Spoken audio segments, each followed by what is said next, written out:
and Nance with you on the Nextel Halftime Report. Welcome back to our NFL Today studios. Mike Dicker, Randy Cross, Jerry Blanville, all here enjoying opening day action. How about the first half of this one, Mr. Cross? Well, Joey talked in the pregame show about how the key to the game was going to be the rushing game of the Raiders. #1 last year in the league against the Kansas City defense.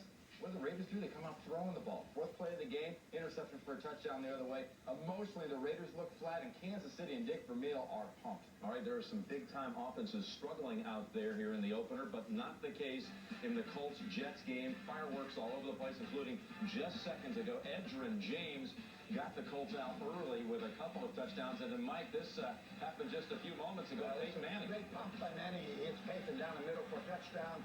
This puts him up by 24, I believe. 24-14. And then just seconds ago, as we come on, the kick, Terrence Wilkins on the return for the Colts. And Wilkins is home free, 78 yards, 31-14, Indianapolis.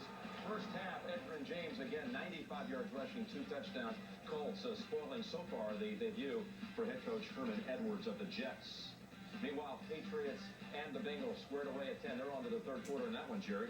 And with both quarterbacks are pretty successful throwing the football. Here's the only touchdown by pass.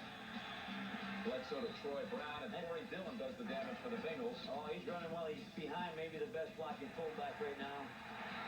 Lorenzo Neal, as you saw him open up that hole. Neal makes a difference for every team he touches, whether it's the Bills or the Titans last year. Now he's there at Cincinnati, and look at Dillon, 86 yards in the touch. They're tied in the third quarter. Here's one of the offenses I talked about, Mike. The New Orleans Saints shut out in the first half. Ricky Williams, 5 yards. Yeah, they're shutting him out there. The Bills have a great pass rush, and they got a great way of shutting down the outside receivers. They're doubling up on the outside, and they're shutting down.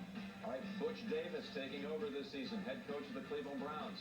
Squared 3 with Seattle. The Seahawks' new quarterback, Matt Hasselbeck, and he was picked early in that game. Another sack as well, but it's squared away again, 3-3. Meanwhile, Pittsburgh and Jacksonville, Mark Brunell is on fire. He's thrown 3 touchdowns. Jimmy Smith has hauled down 2 of them, Randy. And that is the story of this game. Jimmy Smith coming back from that abdominal surgery this offseason. Would he play early in the season?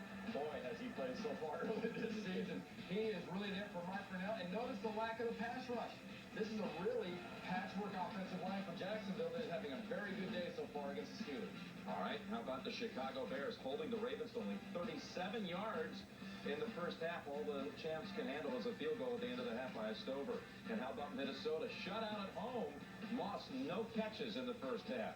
Tampa Bay and the Cowboys. Emmitt Smith, big-time struggles, -2 yards, but the Cowboys hanging in there with the Bucs, who were huge favorites. And Amon Green, the story of the day in this one, 133 yards rushing, including 2 touchdowns to stake the Packers in front, 21-6 over the Lions. All right, when we come back, we'll check in on the U.S. Open men's final, which you'll see later today on CBS. A report from Dick Enberg and Patrick McEnroe when we return here on CBS in just a moment.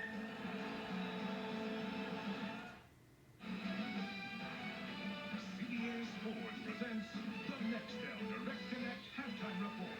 Nextel, get right through. Welcome back to our New York studios and the Nextel Halftime Report. Coming your way after football, some more hard-hitting, albeit of a different kind, the men's championship at the United States Open. And for more, let's go over to Dick Enberg and Patrick McEnroe at the USTA National Tennis Center in Flushing Meadows.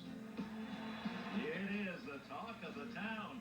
Oh my, last evening, the magical setting, Venus Williams successfully defending her U.S. Open crown in a historic match against her younger sister, Serena. And today, 30-year-old Pete Sampras wants more history of his own. He seeks a record-tying 5th U.S. Open title against the 20-year-old Aussie, Leighton Hewitt. But, Patrick, last year in the finals, Sampras lost to a younger, faster opponent. I don't expect that's going to happen again this year, Dick. You know, many people wrote Sampras off coming into this Open, and he has answered all the questions about where he is.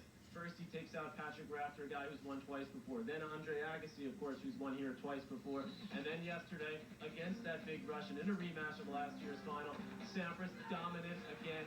He has been serving brutally, didn't lose serve in any of those matches. I expect he gets another title here in New York. Grand Slam record is in Sampras' hands with 13. Can he win 14 today? Coming up right after football, Leighton Hewitt beat Sampras the men's championship, the 2001 U.S. Open, now back across the river.